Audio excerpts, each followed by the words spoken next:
প্রিয় শিক্ষার্থীরা, অনেক দিন থেকেই আমি একটা কথা ভাবছি তোমাদেরকে বলবো। সেটা হচ্ছে যে তোমরা কিন্তু স্পষ্ট করে আমাকে জানাবে যে আমি যে প্রকারে বোঝাই, আমি যে পদ্ধতিতে অঙ্কগুলো বোঝাচ্ছি তোমরা বুঝতে পারছো তো? যদি বুঝতে পারো তবু জানাবে, আর তার থেকেও বড় কথা, যদি না বুঝতে পারো তাহলে কিন্তু অবশ্যই জানাবে।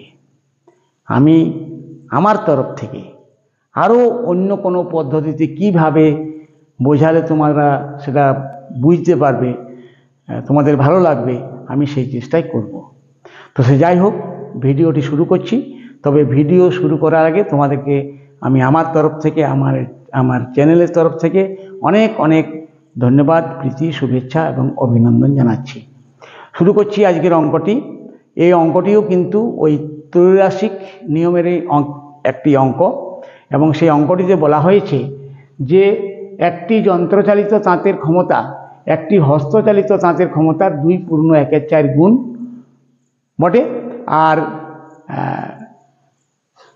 12টি হস্তচালিত তাঁত 1080 মিটার দৈর্ঘ্যের কাপড় 18 দিনে তৈরি করে। এই ইনফরমেশনটা কিন্তু অঙ্কটিতে দেওয়া আছে। তাহলে 2700 মিটার দৈর্ঘ্যের কাপড় 15 দিনে করতে কতগুলি যন্ত্রচালিত তাঁতের প্রয়োজন হবে? এখানে দেখো, অঙ্কটা একটু জটিল অন্যান্য অঙ্কগুলির তুলনায়, কারণ এখানে হস্তচালিত তাঁত এবং যন্ত্রচালিত তাঁতের মধ্যে একটা সম্পর্ক দেওয়া আছে। ঠিক আছে? তো সে যাই হোক, আমরা খুব সহজভাবে করে নিচ্ছি। এবং আমি প্রথমেই বলছি যে যন্ত্রচালিত তাঁত নিয়ে তোমরা এখন এই কথাটি ভুলে যাও। হস্তচালিত তাঁতের নিয়েই তুমি অঙ্কটি করে নাও, পরে তুমি কনভার্ট করে দিবে যন্ত্রচালিত তাঁতে। ঠিক আছে? তাহলে দেখো, আমরা যে এই যে অঙ্কটি রয়েছে সেই অঙ্কটিকে গণিতের ভাষায় যদি প্রকাশ করি তাহলে সমস্যাটি কেমন হবে না, আমরা রাশিগুলোর নাম লিখে নিব এবং রাশিগুলো নিচে নিচে সংখ্যাগুলোকে লিখে নিব। তাহলে রাশিগুলো কি কি? একটি যন্ত্রচালিত তাঁতের ক্ষমতা একটি হস্তচালিত তাঁতের ক্ষমতার 2 × 1/4 গুণ। এটা এখানে কিন্তু কোনো রাশির উল্লেখ নেই। ঠিক আছে? রাশি ওইখান থেকে শুরু হচ্ছে যে 12টি হস্তচালিত তাঁত 1080 মিটার দৈর্ঘ্যের কাপড় 18 দিনে তৈরি করে। দেখো, 3টি রাশি আছে।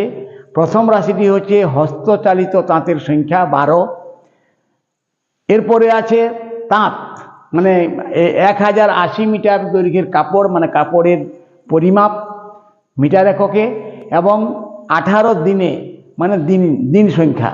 তাহলে রাশিগুলোর নাম লিখব এবং রাশিগুলো নিচে নিচে কি করব, যে সংখ্যাগুলো বলা হয়েছে অঙ্কটিতে সেগুলোকে আমরা বসাবো। তাহলে প্রথমে হচ্ছে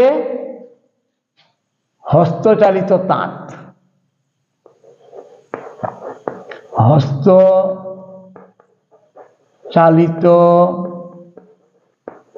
তাঁতের সংখ্যা, প্রথম রাশি। হস্তচালিত তাঁতের সংখ্যাটি কত? 12। তাহলে এখানে আমরা 12 বসিয়ে দিলাম। দ্বিতীয় রাশিতে চলা যাক, কি আছে? 1080 মিটার দৈর্ঘ্যের কাপড়। তাহলে কাপড়ের দৈর্ঘ্য বা কাপড়ের পরিমাপ,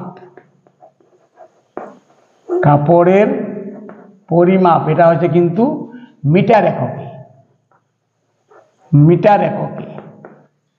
সেটা কত দেওয়া আছে?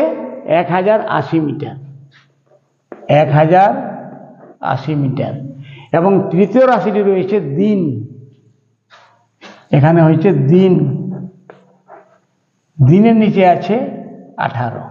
আমরা তথ্যগুলোকে রাশির নিচে নিচে লিখে দিলাম।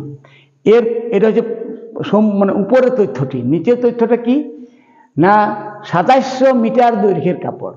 তাহলে 2700 মিটারটা কোথায় বসাবো বলো দেখি? নিশ্চয়ই কাপড়ের পরিমাপের ঘরে। তাহলে এখানে হবে 2700 মিটার। হয়ে গেল। 15 দিনে, তাহলে দিনের নিচে চলে যাব, 15 লিখব, 15 দিনে। ঠিক আছে? তোমাকে বলা হয়েছে কতগুলি যন্ত্রচালিত তাঁতের দরকার। আমরা এখন উত্তরটি বের করছি হস্তচালিত তাঁতের সংখ্যাতেই বের করব, তারপরে আমরা পরে কনভার্ট করে নেব। তাহলে কতগুলি হস্তচালিত তাঁতের দরকার, এটি হচ্ছে সমস্যাটি। আশা করি বুঝতে পারছো। এরপর সমীকরণ গঠন কিভাবে করব না, আমরা জানি যে ত্রৈরাশিক নিয়মের অঙ্ক করার সময় যে রাশিতে জিজ্ঞাসা চিহ্ন থাকে তাকে আমরা প্রথমে লিখি, এবং কিভাবে লিখি, উপরের সংখ্যা বাই জিজ্ঞাসা চিহ্ন, বা আমরা জিজ্ঞাসা চিহ্নকে এখানে এক্স হিসাবেও প্রকাশ করতে পারি, ধরে নিতে পারি। তাহলে অতএব শর্তানুসারে আমরা লিখতে পারি 12/x সমান দিয়ে থামবো। থামার সময় কি ভাববো, সম্পর্কটি ভাববো, কার সঙ্গে কি সম্পর্ক। যেমন এখানে জিজ্ঞাসা চিহ্ন আছে হস্তচালিত তাঁতের সংখ্যা, মানে এই তাঁতের সংখ্যা রাশিতে, সেই রাশির সঙ্গে এই রাশির কি সম্পর্ক, আবার সেই তাঁতের সংখ্যার রাশির সঙ্গে দিনের কি সম্পর্ক, এটি আমরা বের করে নিব। সরল না ব্যস্ত? সরল সম্পর্ক কখন হয়, কমলে কমে বাড়লে বাড়ে, সরল সম্পর্ক। ব্যস্ত সম্পর্ক কখনো হয় কমলে বাড়ে বাড়লে কমে, মানে বিপরীত ক্রিয়া ঘটে। ঠিক আছে, তাহলে এখানে তাঁতের সংখ্যার সঙ্গে কাপড়ের পরিমাপের কি সম্পর্ক বলো দেখি। তাঁতের সংখ্যা সঙ্গে কাপড়ের পরিমাপের কি সম্পর্ক? দেখো, তোমরা চিন্তা ভাবনা করো, যদি বেশি তাঁত থাকে, তাঁতের সংখ্যা যদি বেশি হয় তাহলে নিশ্চয়ই বেশি কাপড় তৈরি হবে, তাহলে বাড়লে বাড়ছে। এবার তাঁতের সংখ্যা যদি কম থাকে তাহলে কম কাপড় তৈরি হবে, তাহলে বাড়লে বাড়ে কমলে কমে, সরল সম্পর্ক। তাহলে এখানে আমরা লিখে নিব সরল সম্পর্ক। আগে কিন্তু সম্পর্কটি তোমাকে জানতেই হবে ত্রৈরাশিক নিয়মে অঙ্ক করতে গেলে। তাই এটি হয়ে গেল। এরপর চলো ওই তাঁতের সংখ্যা রাশির সঙ্গে দিন সংখ্যা রাশির কি সম্পর্ক। তাঁতের সংখ্যা যদি বেড়ে যায়, মনে করো অনেক বেড়ে গেল, তাঁতের সংখ্যা বেড়ে গেল, তাহলে সেই কোনো একটা কাজ, কোনো নির্দিষ্ট পরিমাণের কাজ, পরিমাপের কাজ কি হবে, কম দিনেই হয়ে যাবে। তাঁতের সংখ্যা বেড়ে গেলে কম দিনেই হবে। তাঁতের সংখ্যা যদি না পাওয়া যায়, যদি কম পাওয়া যায়, কমে যায়, তাহলে বেশি সময় লাগবে। তাহলে তাঁতের সংখ্যার সঙ্গে দিনের কি সম্পর্ক, কি সম্পর্ক, বিপরীত সম্পর্ক। বিপরীত মানে তাঁতের সংখ্যা যদি বেড়ে যায় তাহলে দিন সংখ্যা কমবে, আর তাঁতের সংখ্যা যদি কমে যায় তাহলে দিন সংখ্যা বাড়বে। তাহলে এটি হচ্ছে ব্যস্ত সম্পর্ক। ব্যস্ত সম্পর্ক। বাস, আমাদের কাজ অনেকটাই এগিয়ে গেছে। এরপরে কি হবে না, 12/x করে লিখলাম তো, এরপরে এইটির সঙ্গে এইটিকে বসাতে হবে। তাহলে এখানে কি হয়েছে, সরল সম্পর্ক। সরল সম্পর্ক হলে কি হয়, উপর বাই নিচ সমান উপর বাই নিচ, মানে আর কোনো চিন্তা করার দরকারই নেই। 1080/2700 লিখে দাও। এরপরে গুণ চিহ্ন দিয়ে অন্য রাশির সঙ্গে দেখো কি হয় না। এখানে সম্পর্কটা হচ্ছে ব্যস্ত, তার মানে উপর বাই নিচ সমান উপর বাই নিচ না হয়ে নিচ বাই উপর হবে। 15 যাবে উপরে, 18 আসবে নিচে। তাহলে 15 যাবে উপরে, 18 আসবে নিচে। এটি হয়ে গেল। এরপরে কি করতে হবে, বজ্র গুণন করে দাও। এইভাবে বজ্র গুণন করে দাও, মানে x এর সঙ্গে 1080 গুণ, তারপরে 15 গুণ। তাহলে বা আমরা লিখতে পারি x গুণ 1080 গুণ 15 সমান দিয়ে দাও 12 গুণিত 2700 গুণিত 18, 12 গুণ 2700 গুণ 18। বা x এর মান কত হবে না, x এর মান হবে এই যে x এর সঙ্গে যেটা গুণ করা ছিল 1080 গুণ 15, সেটা কিন্তু এই নিচে চলে যাবে। তাহলে এখানে হবে 12 গুণ 2700 গুণ 18 বাই হয়ে যাবে 1080 গুণ 15। এবার কাটাকাটি করে দাও, 0 0 কেটে দাও, 9 12 108 হয়, তোমরা জানো। 9 কেটে দাও, 9 দুগুণে 18 হয়, কেটে দাও। এরপরে 15কে 3 দ্বারা কেটে দাও, 3 5 15, 3 9 27, 90 এরপরে 90কে 5 দ্বারা কেটে দাও, হয়ে যাবে 5 1 5, 5 8 90, তাহলে 18 দুগুণে 36। তাহলে এক্স এর মান হলো 36। এবং এক্স এর মান যদি 36 হয়, তার মানে কি এখানে বসে গেল 36, মানে 36টি কি হস্তচালিত তাঁত। 36টি হস্তচালিত তাঁতের দরকার হবে।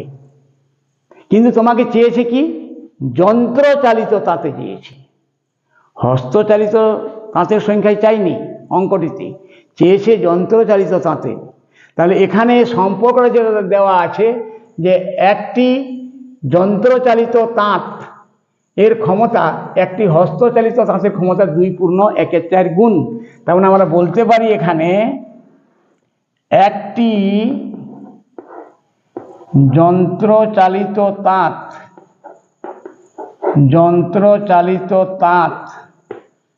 সমান 2 × 1 = 4টি হস্তচালিত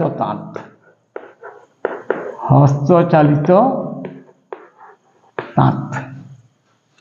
একটি যন্ত্রচালিত তাঁত সমান 2 × 1 = 4টি হস্তচালিত তাঁত। তার মানে কি পাওয়ারটা যন্ত্রচালিত তাঁতের বেশি, তাহলে ওটি কম হবে সংখ্যায়, আর হস্তচালিত তাঁতের পাওয়ারটা কম, তাহলে সেটা বেশি হবে। একটি যন্ত্রচালিত তাঁতের ক্ষমতা একটি হস্তচালিত তাঁতের ক্ষমতার 2 × 1 = 4 গুণ।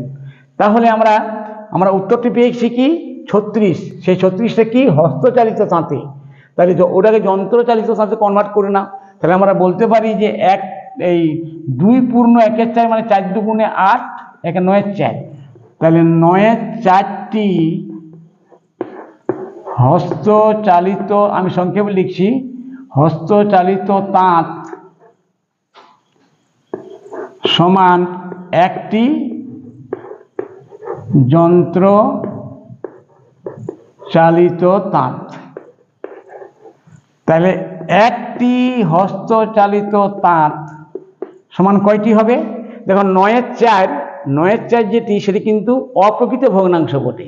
তাহলে এক এখানে কমে গেল, 9 4টা বড়, একটা ছোট। তাহলে এখানে কি হবে, এখানে কমলে এদিকেও কমবে, তাহলে কমাতে গেলে যেটি বড় সেটি নিচে আসবে। তাহলে 1 × 4 = 9টি যন্ত্রচালিত তাঁত। এরপর 36টি হস্তচালিত তাঁত সমান কত হবে না 1 মানে 1 গুণিত মানে 4 মানে 4 এর 9, তাহলে 4 এর 9 গুণিত হবে 36 সমান 4 9 36 সমান 4 4 16টি। তাহলে 16টি যন্ত্রচালিত তাঁতের দরকার হবে। তোমাকে যন্ত্রচালিত তাঁতের সংখ্যাই চেয়েছে উত্তরটি, হস্তচালিত তাঁতের চাইনি। সুতরাং আমরা কিন্তু উত্তর বের করেছিলাম 36টি হস্তচালিত তাঁত। এবার এটাকে আমরা যন্ত্রচালিত তাঁতে কনভার্ট করে দিলাম, পেয়ে গেলাম 16টি যন্ত্রচালিত তাঁত। অতএব নির্ণয় উত্তর হবে 16টি যন্ত্রচালিত তাঁত। এটি হবে উত্তর। আশা করি বুঝতে পেরেছ। তবে যাই হোক, মানে বোঝানোর আমি চেষ্টা করেছি, খুবই চেষ্টা করেছি, আশা করি তোমরা বুঝেও গেছো। তবু আবারও বলছি, তবু যদি তোমরা বুঝতে না পারো আমাকে একদম পরিষ্কার জানাবে কমেন্টে তোমরা বুঝতে পেরেছো কি না। তাহলে আজকে এখানে শেষ করছি। সবাই ভালো থেকো, ধন্যবাদ।